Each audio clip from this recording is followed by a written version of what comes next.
दिल्ली में अरविंद केजरीवाल ने बीजेपी की महिला सीएम रेखा गुप्ता के सामने अपनी मजबूत महिला नेता आतिशी को उतार दिया है।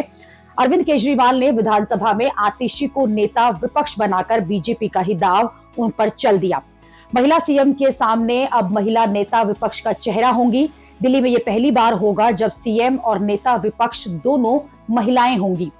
नई सीएम रेखा गुप्ता के बारे में अब सब ये जान गए हैं कि वो तेज तर्रार नेता हैं, लड़ने भिड़ने से पीछे नहीं हटती, करारा जवाब देती हैं। इसलिए उनके सामने अरविंद केजरीवाल ने भी तेज तर्रार आतिशी को उतारा है।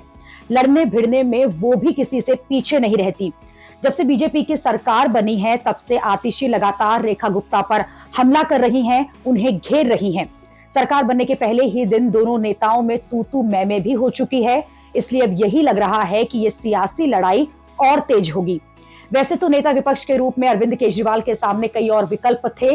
गोपाल राय, संजीव झा, जनरैल सिंह, सोमदत्त जैसे बड़े नेता थे, लेकिन अरविंद केजरीवाल ने आतिशी को चुना क्योंकि महिला सीएम के सामने महिला नेता का चुनौती देना ज्यादा आसान होगा। दूसरी बात यह भी है कि आतिशी अरविंद केजरीवाल के विश्वास पात्र हैं। जब अरविंद केजरीवाल ने जेल से बाहर आकर सीएम पद छोड़ा था तब उन्होंने अपनी जगह पर आतिशी को ही सीएम बनाया था। अरविंद केजरीवाल बहुत कम लोगों पर भरोसा करते हैं और उनमें से एक आतिशी हैं।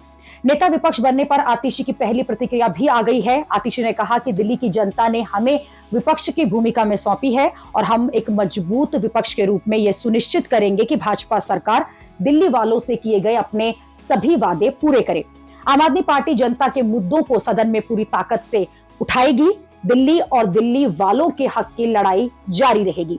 मतलब साफ है कि विधानसभा में रेखा गुप्ता और आतिशी के बीच भयंकर लड़ाई जो है वो देखने को मिल सकती है। हालांकि विधानसभा में आतिशी के सामने चैलेंज कम नहीं है।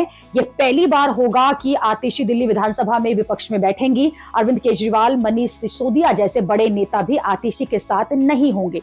दूसरी बात, 27 साल बाद बीजेपी सत्ता में होगी तो विधानसभा में वो पूरी ताकत भी दिखाएगी।